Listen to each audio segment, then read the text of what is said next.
you can stick to the tradition and suggest candidates for future releases. We decided to return to the good old commercials and look at the Persian Immortals, a perfect example of how legends have little to do with reality.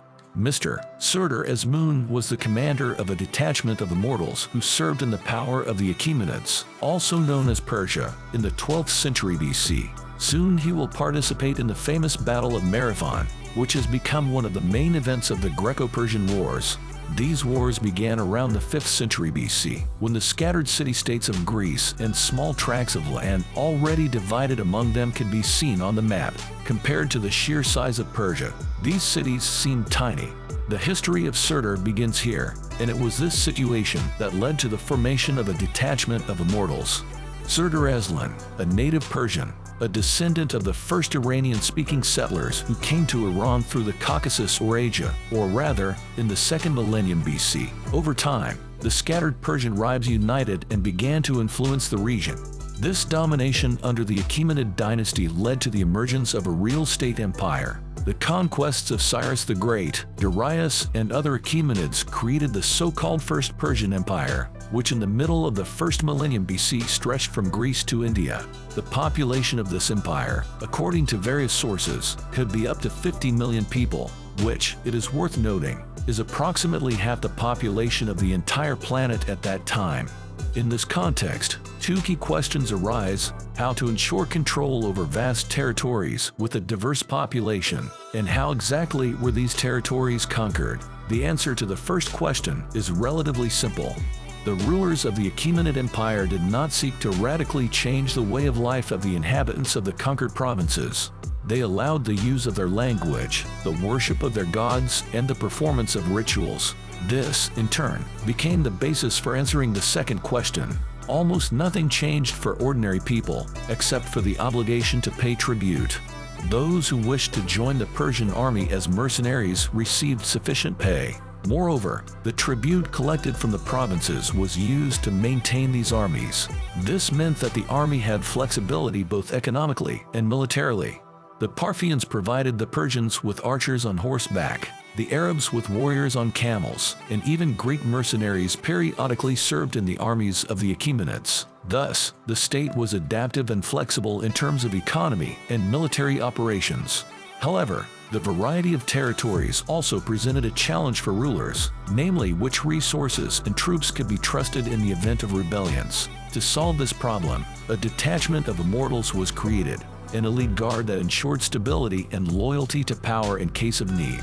This happened back in the days of greatness. Imagine, in short, we are talking about a special guard of the king. Few people would dare to raise an uprising when there are 10,000 selected soldiers next to the king, ready to carry out all his orders, right? Immortals often engaged in the suppression of various rebellions.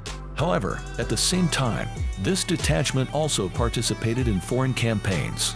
For example, in 547 BC, according to Herodotus, the Immortals decided to even the odds in a battle between the Persians and the king of Lydia, who had joined the Achaemenid Empire. And now back to our hero, Surtur. As we have already noted, he was a native Persian, coming from a family of ordinary workers. The squad of immortals consisted of 9,000 ordinary people, while only 1,000 of them were selected from the nobility for officer tasks. Aslan began to study military science at the age of 5, like most Persian boys. For 15 years he was taught horseback riding, archery, handling a spear. Another important stage in his upbringing was the teaching of honesty, subordination, morale, and the ability to tell the truth regardless of circumstances. In the state of the Achaemenids, these qualities were highly valued. After reaching the age of 20, Persian youths were accepted into military service. Regardless of their future appointment in the army, the structure of the army remained unchanged and was based on a division by 10. Our Surtur and his 9 comrades form a Sabum 1 out of 10, and 10 Sabums are combined into Obum's Garden, with the commander Sabo parties 10. This made it possible to create a Subobam detachment, which included 1,000 soldiers, and 10 of these Subobama formed the Bi-War Obama division. It was these divisions, consisting of 10,000 people, that structured the Persian army as a whole. The division of the Immortals was a special detachment, which included the most gifted young people, like our Surtur. It must be remembered that the Persians themselves did not use the term immortals for the members of this order. This name was introduced by the Greek historians, who are also our main sources of information about the history of Persia in general, and of course, about the Immortals in particular. The detachment of Immortals received this name from Herodotus because if one of the members of the guard died, another was immediately recruited in his place. Thus, the size of the detachment was always 10,000 people, regardless of the circumstances. The Persians themselves called the Immortals Amtrak, which can be translated as the personal guard of the king. Some historians believe that even within the military training of the Persian army there were more qualified units, but the Immortals still stood out. This detachment was not disbanded after the war, and its numbers were maintained.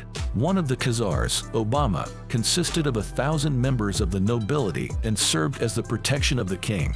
The head of the squad of Immortals, in essence, was considered an advisor and one of the highest-ranking persons in the state.